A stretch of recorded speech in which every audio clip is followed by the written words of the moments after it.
I'm George Galloway, and I present كلمة on Mayadeen television. Here we are in London. I speak my words freely, either in Parliament, on television, here on the streets of London. كلمة means free word. That's what I speak. So كلمة is a two-way conversation. Check it out on Mayadeen television. Welcome to كلمة with me, George Galloway, coming to you from London, but discussing the United States of America. If there's ever been an election that better justified my old epithet as being fought between two cheeks of the same backside, it must be the contest between President Donald Trump and Sleepy Joe Biden. The former rampaging, often appearing to be inches from madness, and now acting as Lazarus, having walked out of the Walter Reed Hospital, apparently ready to do so within hours, but actually doing so within 3 days, and pretending that he's all right. Although his Twitter feed would suggest that either the coronavirus or the medicine that he took to cure it in such a miraculous way has sent him over the edge. On one night, he tweeted 35 tweets, all in capital letters, all indecipherable dog whistles, one presumes, to his voting base, which is about 40% of the United States electorate. Joe Biden, the Democratic Party challenger, may not be inches from madness, but is certainly well into his dotage. Sleepy Joe, they call him. Some people call him Creepy Joe, and if you've seen the YouTube videos, you'll get an idea why. Joe Biden oftentimes seems to have difficulty remembering his own name, his own status, and the office for which he is running. Last week, on television, I urge you to check out the video. He claimed to have been in the US Senate for 180 years, which means he was elected long before the American Civil War, which means he might have given the Gettysburg Address. He may imagine that he gave the Gettysburg Address. But despite these limitations, the Democratic Party challenger on all the opinion polls is ahead by enough to win a landslide victory. Not just in the national poll, but in the swing states that Donald Trump won last time, because the Democrats put up the only candidate in America that could possibly have lost to Donald Trump, by the name of Hillary Clinton. If Joe Biden wins those swing states this time, then it will be a humiliating defeat for Donald Trump. But there are a couple of caveats that need to be made to that. The first, as one of my guests knows well, is the phenomenon we used to call here in Britain the shy conservative voter. Now, if a bright-eyed, bushy-tailed liberal Ivy League graduate came up to you with a clipboard asking if you were going to vote for Donald Trump, would you admit it? There was that phenomenon back in the 80s in Britain, where far fewer people would admit to voting for Margaret Thatcher than actually did. The second caveat is more important and potentially more deadly. The Republican voters will almost all be voting in person on the day. That means that the exit polls and the clamour on the election day itself will all be for Donald Trump, because the great majority of Democratic Party voters are going to vote by post. And those votes will not be counted for days, maybe weeks, after the event, during which period Donald Trump will be claiming victory and claiming that he's more than ready for a second term in office. And when that balance begins to shift as postal vote results are announced, the scene could be set for a violent reaction, perhaps even coordinated by Donald Trump, perhaps even encouraged by Donald Trump, which could lead to serious disruptions to social peace in the United States of America, a country where there hasn't been much social peace for quite a considerable time. Why do I call them two cheeks of the same backside? Well, for people watching this across the Arab world, trust me, there ain't no difference between the Democrats and the Republicans in terms of the biggest geopolitical issues that affect most of the people that will be watching this show. These are my views, of course. I'm joined by a distinguished audience, couldn't get much more distinguished. So let's hear their perspective on these events. Stephen Norris, long-time Member of Parliament, Minister in the Conservative government, a man who knows the Arab Middle East very well indeed. Did I say anything wrong there? No, I don't think you did, George. I actually do think that it is incredible that out of a country of 360 million people, the two candidates are a 74-year-old former multimillionaire who has been so unsuccessful in business despite his protestations that actually he paid no tax. He didn't actually want to conceal his tax return because it would show how rich he was. He never wanted to conceal his tax return or release his tax return because he knew it would show how poor a businessman he actually was. This is from a guy who wrote a book who's paid for a book to be written in his name called The Art of the Deal. And on the other hand, as you say, a man who was left by his father several $100 million. Indeed, and who, if that had been taken away and put in a nice hedge fund, he'd now have $4 billion. As it is, he's virtually squandered the lot, and where he's borrowed the money to keep his business going, of course, is another story. But on the other hand, Joe Biden, is that really the best that, if you like, the centre and left of American politics can produce? A 77-year-old who, as you say, is clearly not in the best of mental health, God bless him. Cognitively challenged. Cognitively challenged would be an entirely appropriate description. And I think you're also right that, bluntly, whoever does emerge as president after all of very, very dangerous events have transpired, which you accurately outlined, the difference between the voting in person and the postal votes and the implications of that.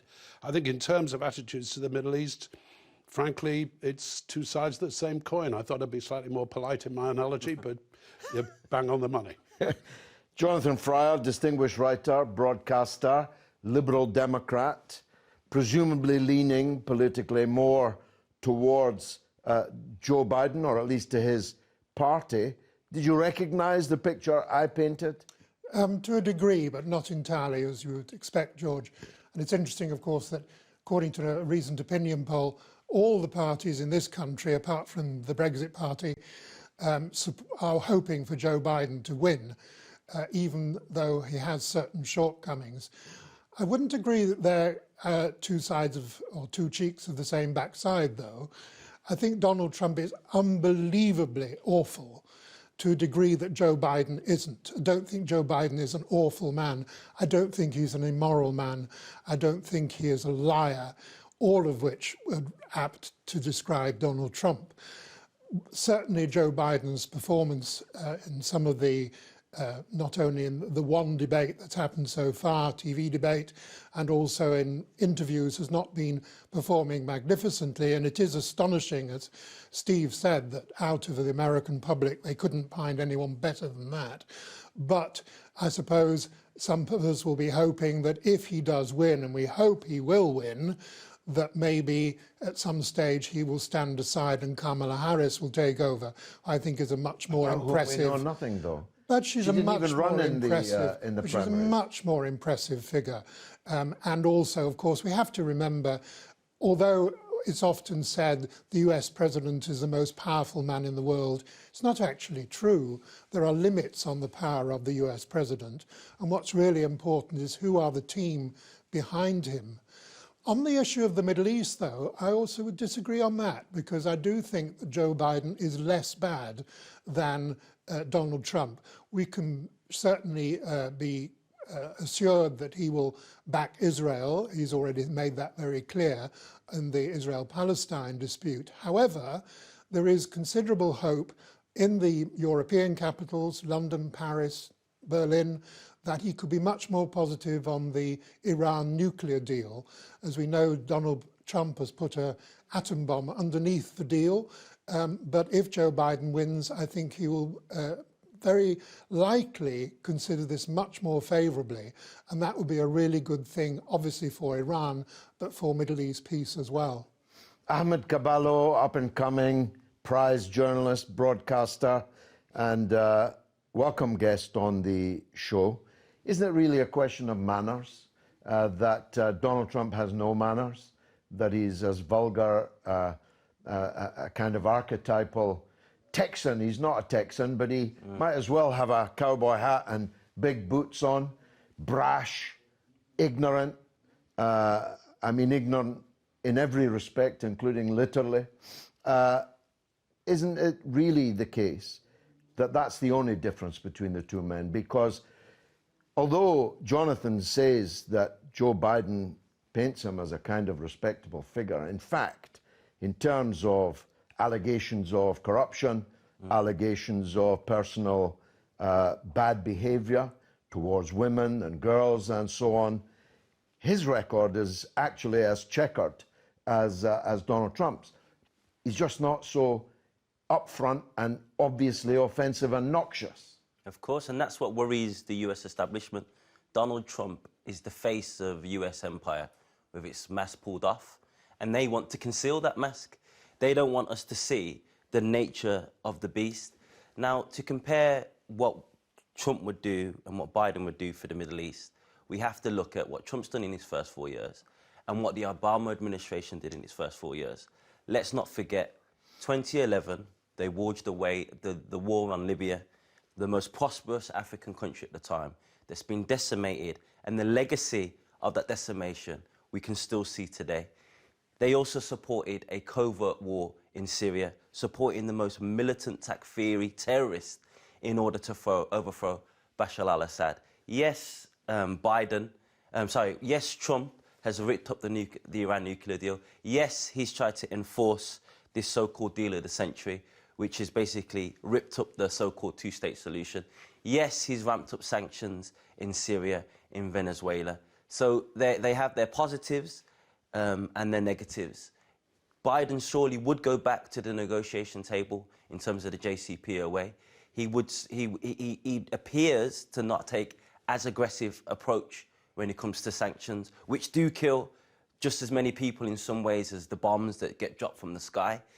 But I think the real issue isn't so much what Donald Trump says, but it's more what he represents. The reason why there's people that walk around the states in the United States with artillery weapons and assault rifles is because they think that Donald Trump represents them and they think they're defending their president. And it's not so much what Donald Trump's policies that worry me, it's more what he represents. I've been going to far-right marches here in the UK, and there's definitely an emboldened nature about these kind of activists, if you want to call them that, because they think the so-called most powerful man in the world is somewhat politically aligned to their worldview. So if there was going to be any positive at all to Joe Biden becoming the president, hopefully it can fraction that relationship between the people on the streets and the politicians and the far-right ideology that we've seen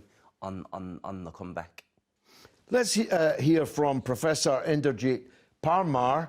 It only seems like yesterday that you and I were talking at the time of Donald Trump's victory. Professor Parmar is the Professor of International Politics at the City University of London and visiting Professor at the London School of Economics. Welcome, Professor, to the discussion. It's a pleasure.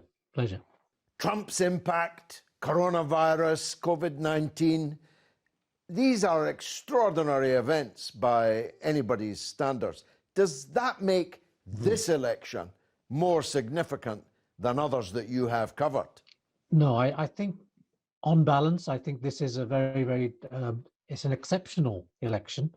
And I think for the first time, probably since the 1860 election, where 11 southern states refused to accept the result and broke away from the Union, I think they both have refused to confirm that they would accept the election result if they were to be defeated on November the 3rd. And they have not signed up or confirmed that they would actually be committed to a peaceful transfer of power.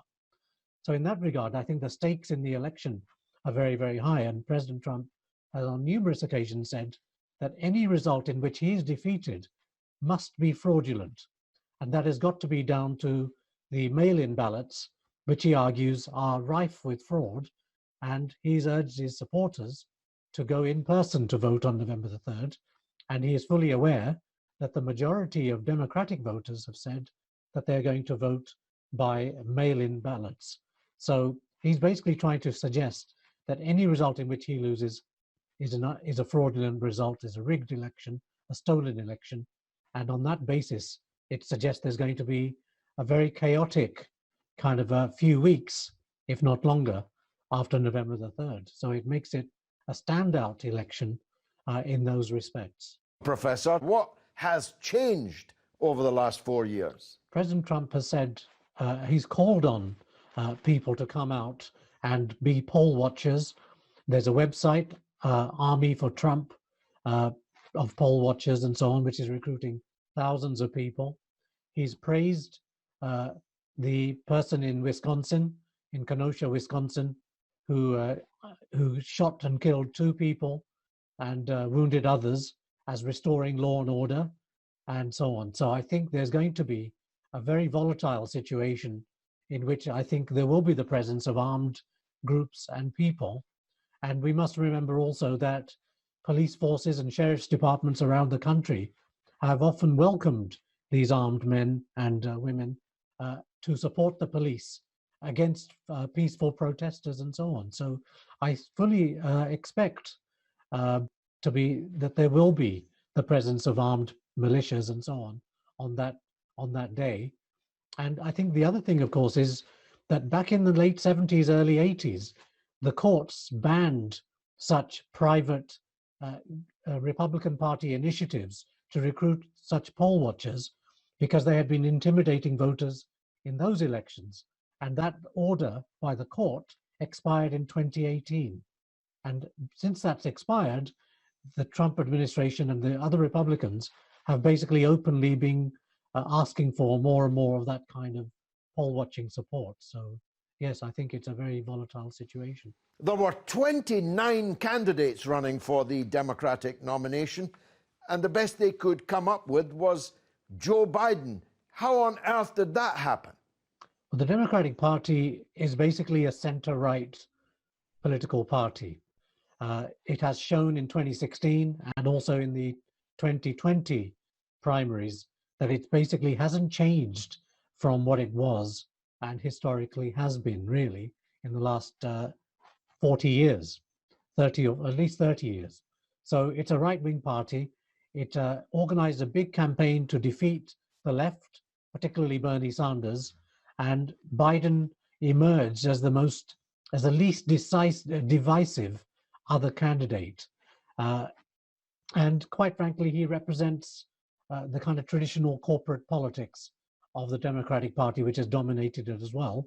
And the idea of him probably being there for 2 terms, 8 years, it's pretty unlikely. Stephen Norris, as the professor described what might happen, it sounded like, you and I used to be election observers in countries that were less developed democratically than one imagines the United States to be. To some extent, he was describing a banana republic there. Yeah.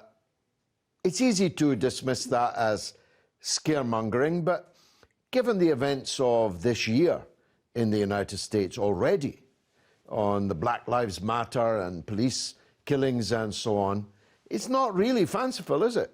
No, I don't think it is fanciful. I think it's probably the most significant danger facing this election because there is actually no evidence that the mail-in ballots will have been tampered with. There's a lot of evidence, incidentally, that the US Postal Service is in a pretty sorry state nationally, but certainly not corrupted in the way that Trump will allege. But a far greater danger, nor incidentally, can I just say, is there, I think, any danger that if the postal vote outweighs the vote in person and it's clear that that Biden has won, will there be any issue around who's going to take the oath in January? Because frankly, as you know, the leader of the Republicans in the Senate has made it absolutely clear that the vote will be respected. And I think that's because privately, a lot of Republicans are horrified by the image that Trump presents of the Republican Party, whilst they may privately quite like his approach to business and some of his, if you like, tax cuts for the very richest. Tax cuts for some of the richest people in the States. Nonetheless, you know, they are sufficiently serious to want to ensure the result is observed. Here's the question, therefore, which I do think the professor was perfectly reasonably articulating. Will people actually be able to vote? Will they feel unreasonably threatened when they go to a polling station and there are people armed with, you know, with machine guns and so on, being pretty clearly on one side of the debate rather than the other? I think that's an open question. I mean, we do live, of course, in a society where that is simply inconceivable. In the States, of course, you live in a society where the right to bear arms is one of the most, treasured elements of the Constitution, particularly for those on the right. I think this is the real danger. The real danger is on the day. Isn't it compounded by the fear, paranoia perhaps, but also a real possibility that Donald Trump, if he loses, will face criminal prosecution, that there will be a kind of, in the way that he used to chant, lock her up. Yeah. Maybe they will lock him up.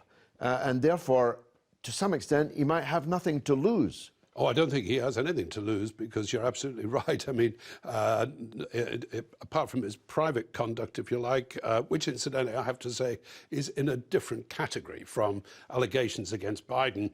Allegations against Biden are in terms of his inappropriate behavior with women, that he may have got a little bit too close on occasions. Nobody's suggesting that he's paying for hookers in the way that the President of the United States has clearly done on several occasions and then tried to shut them up with cash. No, I think that it'll be his business affairs that will catch him, and that might well see him serving time. Having said which, of course, the lawyers in the States will probably take they'll take a decade or so to get him there. But yes, he has nothing to lose and everything to gain from doing everything possible to suggest that the election is either fraudulent or that it's accurate, because his people will have prevented Democrat voters going to the polls, particularly voters of color, ethnic minority voters across the nation, easily identifiable, if you like, and people who may be discouraged by the threat of people with arms outside the polling booths. I think it's a serious issue.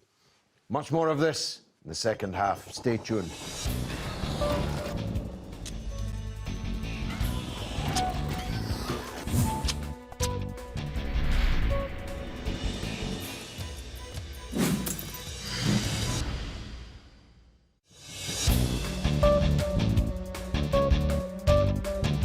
You're watching كلمة with me, George Galloway, in London, but discussing the United States. And why wouldn't we be? It's only days until the presidential election, and who is in the White House is obviously of great moment to practically everybody in the world. In fact, I can't think of anybody in the world who does not have skin in this game. The people of Iran, the people of the Arab Middle East, the people of Latin America, of China, of Russia, and so on, are all vitally interested, although from different sides. If you were Chinese, you probably want Donald Trump to lose. If you're Russian, you probably want Donald Trump to win. And if you're Iranian, you want Donald Trump to lose, and so on. But everyone has a dog in this fight. Jonathan Fryer, I suppose the doomsday option that we've been discussing may not come to pass. Let's pray that it doesn't. If it doesn't, Joe Biden wins. Isn't Nancy Pelosi's latest move of ramping up the 25th Amendment, whereby the cabinet can more easily remove the sitting president if they're not up to the job? Isn't this a way, as Donald Trump identified, of getting rid of Joe Biden quite quickly? The cabinet may decide at the first meeting that the elected president is cognitively challenged to such an extent that his deputy takes his place. And I want to press you on the Kamala Harris thing. Kamala Harris stood in the primaries, but took off or failed to take off so disastrously that she withdrew before a vote had been cast. And yet, just by appointment, she might very quickly be the President of the United States. Well, as you know, George, politics is a very strange business. It's a lot about luck as well as talent and other achievements.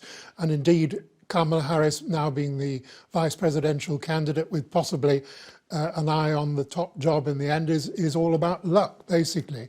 But I do think that she's watching her performance, for example, in the vice presidential debate against Mike Pence, just so much a cooler person, more empathy, and also she can, I hope, motivate a lot of the non-white voters in America to actually go out and vote.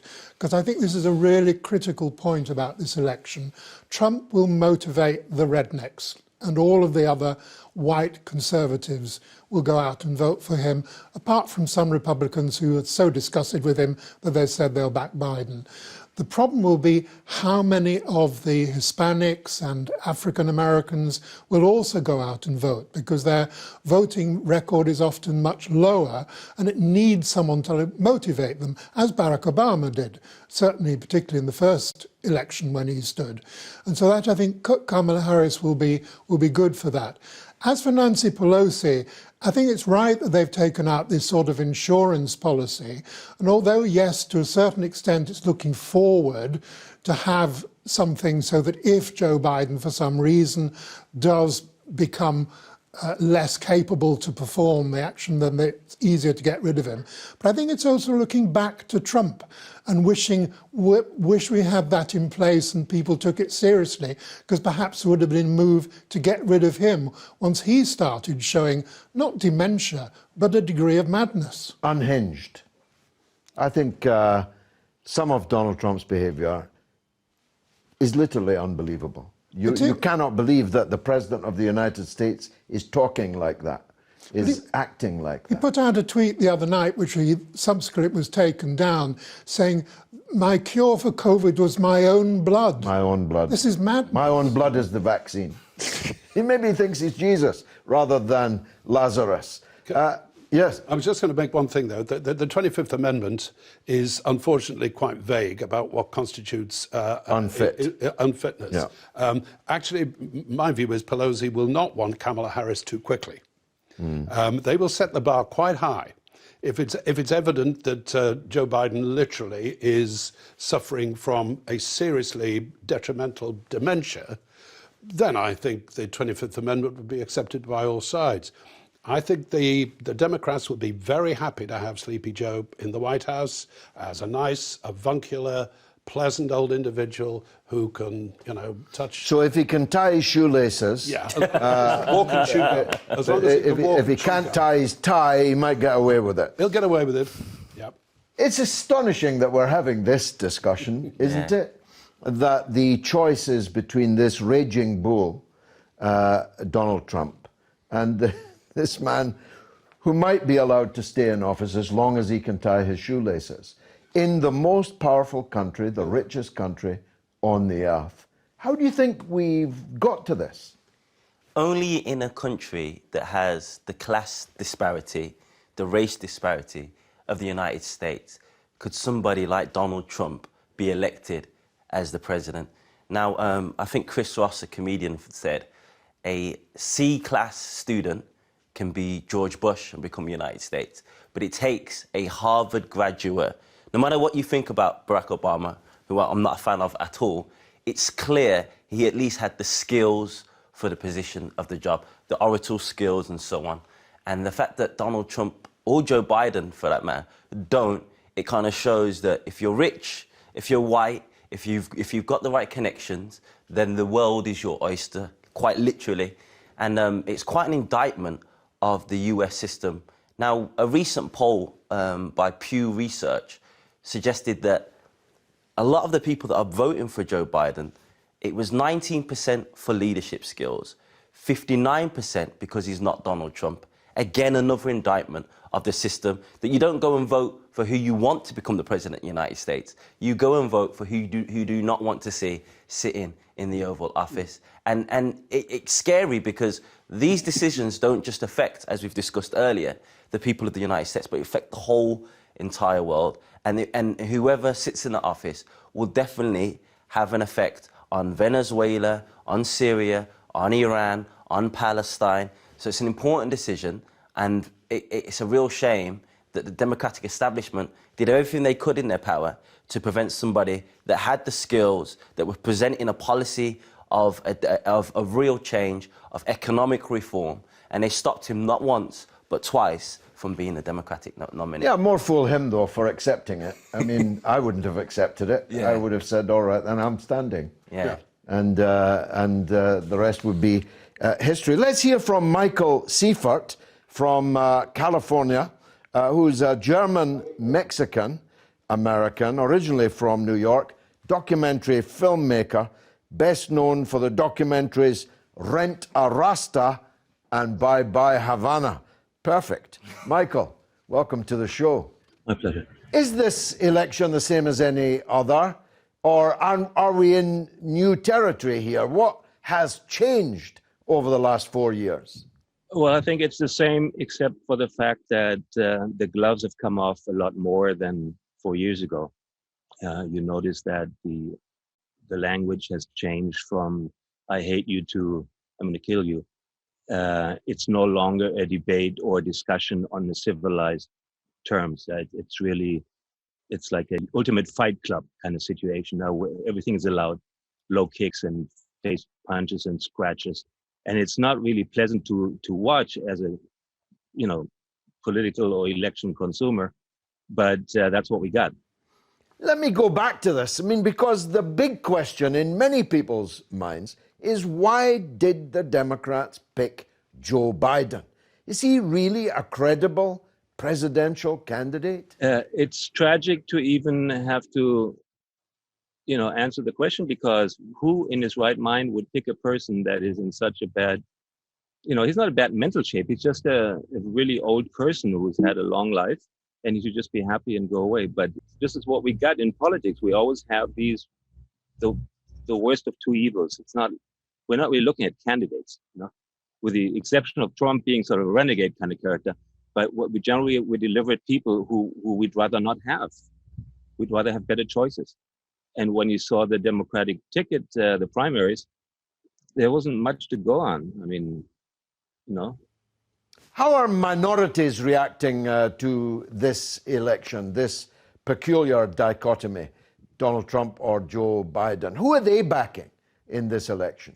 Yeah, the Latin community, I'd say, comprised of a whole, the spectrum of Latin people. It's not Mexicans or Brazilians. It's 25 different Latin communities, so to speak. I think they largely support overwhelmingly the Trump proposal, because those Latin Americans who live in the United States, they're very thankful to be in a system that's organized and supportive for their family's development. Whereas the Latin Americans who are stuck in their home countries and who are not of a privileged middle class or upper class, these guys, they are provided with propaganda to hate Trump by all means. I mean, he's just the orange clown kind of character. But the Latin people in the United States, especially in California, Arizona, Florida, these communities, I think there's very overwhelming support, open support for Trump, because they appreciate the fact that he's trying to keep them in a functioning society, whereas they know they come from a very, very dysfunctional society to start with. And ironically, the Mexican president is sort of a dynamic duo in the sense that he wants Mexicans to stay home and Trump wants Mexicans to stay home.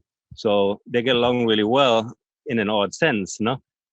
Because Mexico wants its people to be prosperous in their own nation, and Trump wants them to stay where they are. I think it's a win-win for both. You know, you can disagree with the fact that it might have racial implications or overtones, but you go to the street in Mexican, California is overwhelmingly, Latin Mexican population. You'd ask these people. The younger guys would say, well, F Trump, but their parents will be very much voting for him. Stephen, I thought that purple phrase will live. It's gone in 2016 from I hate you to 2020, I'm going to kill you, which is a pretty good summary of where we're at. But the gentleman was touching on some of the many big changes that are coming. He made the point, I think he's not right, actually, numerically yet. He said that California was overwhelmingly Latin, but it will be, and not too distant.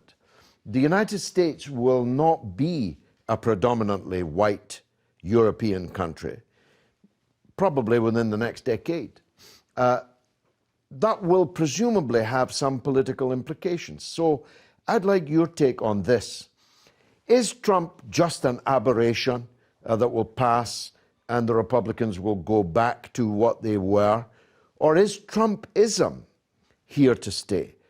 Could his daughter, for example, be a serious presidential candidate? If not for the Republicans, then for a new third party. In other words, can the Republican Party or the Democrats stay together as one entity?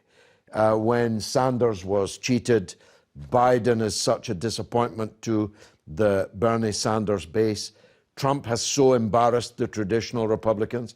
Are we not really looking at four parties? I think the answer to your question is that there is still this enormous suspicion in middle America, the America that gets passed by. We call them the flyover states, where they think that a candidate who actually says, I'm going to drain that swamp and means it, will be very attractive to them. The irony is that in 2016, that person was an avowed multi-billionaire, who, if anybody was in the swamp, was in it up to his neck. However, because he, in a sense, was able to take on the traditional Republican establishment, just remember how he destroyed all those other respectable Republican candidates in the primary, Jeb Bush and Chris Christie, and you could go on. I'm not talking about Rubio and Cruz and all the rest of them. I mean, he destroyed them all. And he did it by being the anti-candidate, just saying these things. I'm going to drain the swamp. I'm going to make America great again. It appealed to that huge section of American opinion outside the two, the eastern seaboard and the western seaboard, which are, if you like, the more educated, the wealthier, and so on. Those are the people who are going to determine the future of American politics. And they could as well move to the left as they could move to the right. I think, Trump himself is the personal aberration. This is a man who is, above all, a fool. A man who says, I think drinking bleach would be a good idea to keep the virus up. A man who says, maybe if we could get some light into our inner throats, it would help to I could go on. This is a man who says, incidentally, I'm a genius. Strong and stable genius. Strong and stable genius. It's laughable. The man himself is appalling in every respect. But what he represents, the I'll drain the swamp, I'll make America great again, that appeal remains the central appeal, I think, to tens of millions of Americans who may well coalesce around a Trump daughter who at least sounds like a rational human being. All she has to do is not be her father, but to address those same issues in that same kind of determined way, and who knows where the 2024 presidential election might go. Yeah. Jonathan, what about the Democrats? Deep unhappiness, as Ahmed referred to. Bernie Sanders, widely regarded as having been cheated in 2016. I don't think credibly that can be said of 2020. I think he was soundly beaten by the mobilization of Barack Obama for Joe Biden and the huge shift thereafter amongst African Americans towards Biden rather than Sanders. Can the Democrats stay as one party, or does this rise of the Squad, AOC, the younger generations of Bernie's bros and sisters, does that presage a division in the American left, if you like, in the Democratic Party? Well, I think, yes, there will certainly be divisions, but I think it will stay within the Democratic Party because the American political system is organised in such a way that there's no room for parties splitting up. They will just disappear if they try to do that. This is a two-party system of the most extreme kind, and that will remain the case. And we have to remember, of course, if we go back, say, to the 1960s, there were Southern Democrats who were racist, nasty, extreme right-wing people, and they somehow managed to live in the same party with, Northeast Democrats who were polar opposite. So we shouldn't be too surprised about that. One thing Michael Seifert said, which I found rather interesting, was he was talking about how many of the Latinos will support Trump. And it links into something you were asking about whether Trumpism exists, because of course if we look at Brazil, we see a sort of Trump tribute act in Jair Bolsonaro, and it's very interesting to look at the base of support of Bolsonaro in Brazil, many of whom are evangelical Christians who have very conservative moral views and they don't mind the fact that Bolsonaro and Trump talk nonsense because they believe that they represent them. And final point, on Ivanka Trump. Apparently Trump initially had the idea that she could be his vice presidential candidate until that was sat on very hard by the Republican Party. But it wouldn't be surprising if she has a career in politics, and that's true, of course, in America. Families in politics have a long record, including the Democrat Party with the Kennedys and the Clintons, even if Hillary didn't quite make it. Yes, it's a strange republic where royal families abound and replicate. I've lost count of the number of Kennedys that are in American politics now, though none of them approach the greatness of the originals. Ahmed, you're a young black man. Do you think that Joe Biden and Kamala Harris represent you and people like you in the United States? After all, Joe Biden actually locked up more his crime bills from the Senate, created a small nation of black prisoners in the United States. And so did Kamala Harris as the Attorney General. I was going to say, Kamala Harris was a prosecutorial cop in Northern California. She jailed a lot of black people and laughed about it. For example, possession of marijuana, which she then also laughed about smoking herself. How credible? And I'm repeating a question I made to you earlier. We've gone from a country of Jack Kennedy, Bobby Kennedy, Martin Luther King, Malcolm X, great figures, to Joe Biden and Kamala Harris. How does that make you feel? It's disappointing because there was an interview with Joe Biden. He was on a popular show called The Breakfast Club, and he made a joke and he said, the interviewer asked him, what are you going to offer the black population? And he goes, if you're black and you're thinking about voting for Donald Trump, then you're not black at all. And this is kind of reminiscent of the way the Democratic Party has taken the black vote for granted and just assumed that these places will continue to support them. And sadly, because of the lack of leadership in the African American community, it is the case. There are millions of people that thought Joe Biden represented their interests and not Bernie Sanders, even though if you broke down the policies in terms of healthcare, in terms of tax, justice and welfare, clearly Bernie Sanders represented the interests of African American community more than Joe Biden. But what worries me more is a point that my colleague mentioned, the Trumpism card, is because what we're seeing in the United States, which is not talked about, is identity politics. We talk about identity politics as if it's something that exists solely on the left. But in the United States, because of the demographic change, because of the worry that people that look like me are going to take over and we're going to treat the European citizens the same way that they treated us, that is what's driving Trumpism. And when Joe Biden does win, which I think he will, and he goes on with a neoliberal agenda, continues to leave these communities behind, offer them nothing, then what we're going to see, if not 4 years, 8 years, 12 years, and so on, is a more polished version of Donald Trump. Somebody that doesn't say his blood is the vaccine, somebody that doesn't recommend drinking bleach and showing light and grabbing women by their private parts. Exactly. And all the hideous, ghastly things he's said. And a more polished version of Donald Trump is actually a more dangerous version than Donald Trump. An idiot like Donald Trump can only possibly last for 4 years, but a more polished version of Donald Trump can set a trend in the United States that can last decades. And what we're seeing at the moment in places like Wisconsin, with the battles on the streets between white armed men and Black Lives Matter activists, it's only a microcosm of what we're going to see in decades to come. Steve, last word to you. You're the ranking member of the panel, including over me. Paint a picture, will you, for the Arab viewers who will be the main viewers of this show. What would President Biden do differently, do you think? I think Biden would have been much less decisive in many ways than Donald Trump.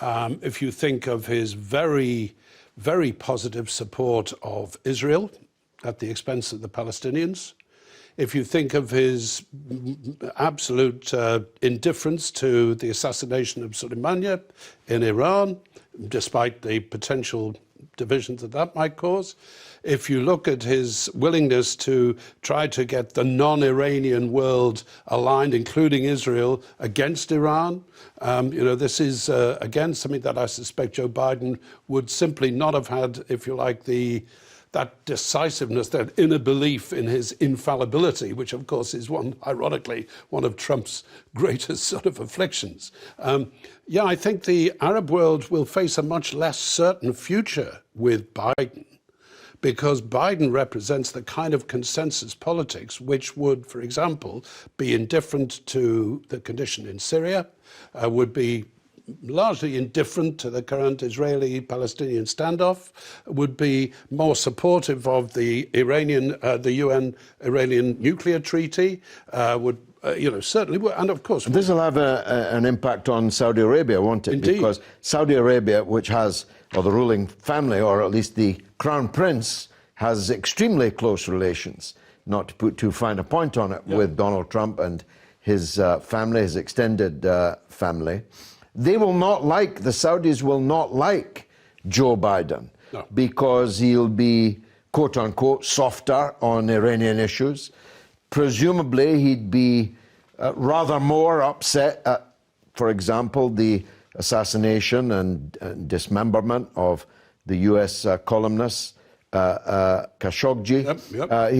He'll not be quite such a pushover for the Saudi Crown Prince. Well, I mean, I think Joe Biden will be much more in the sort of image of Barack Obama, whose whole stance during his whole 8 years as president was non-interventionism. And he said, incidentally, I'm not going to put young black men, going to kill young black men in action in wars that we can't win. I get that, I understand it. But the reality is that it weakened America enormously. And my own view is that that's going to be the position with Biden. That Biden will simply be much more hesitant, much less decisive than Trump. Yes, in terms of Saudi Arabia, I think Saudi Arabia will regret the arrival of Biden. Not that I think in the end that's going to actually cause any great fundamental division between the US and Saudi Arabia, because, like two drunks around, on the way home, they need to support each other mutually just to get there. I think Biden will be a great disappointment across the whole Middle East, because what you don't see is any definitive solutions. That was such a good line, I'm tempted to make it the final one, but I do have one more question. China, in an increasingly unhinged way, Donald Trump is threatening China. Just this week, he said in the darkest possible way that he's going to make China pay for the coronavirus and so on. Russia, which the Democrats have have accused of picking Donald Trump in the first place. What does President Biden do vis-a-vis these two big powers, Russia and China?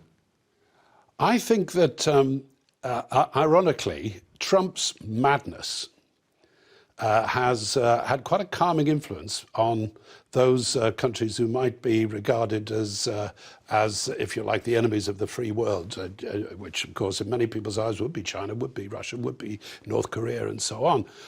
Because with Obama, they said, don't worry, he'll never do anything. Whereas with Trump, they think, you know, this guy's mad enough. He might just press that big red button because he's got a bigger red button than you've got. You know, that sort of, I'm sorry about my dog. I hope it doesn't bite you, you know, as you hold it back, come back, Fido, you know. This was the Trump impact. I mean, yeah, take out a senior Iranian official. No, you know, no worry. And what did the Iranians do? Nothing, effectively nothing. I think the irony is that the Chinese will be delighted, the Russians will be delighted, the North Koreans will be delighted with the advent of President Biden, because he's going to be very much in the same mold as his democratic predecessor. And that's not good, I think, for world stability. Well, we could argue about that, but we're out of time. I've been George Galloway. This has been كلمة. My thanks to my distinguished panel, and thanks to you for watching.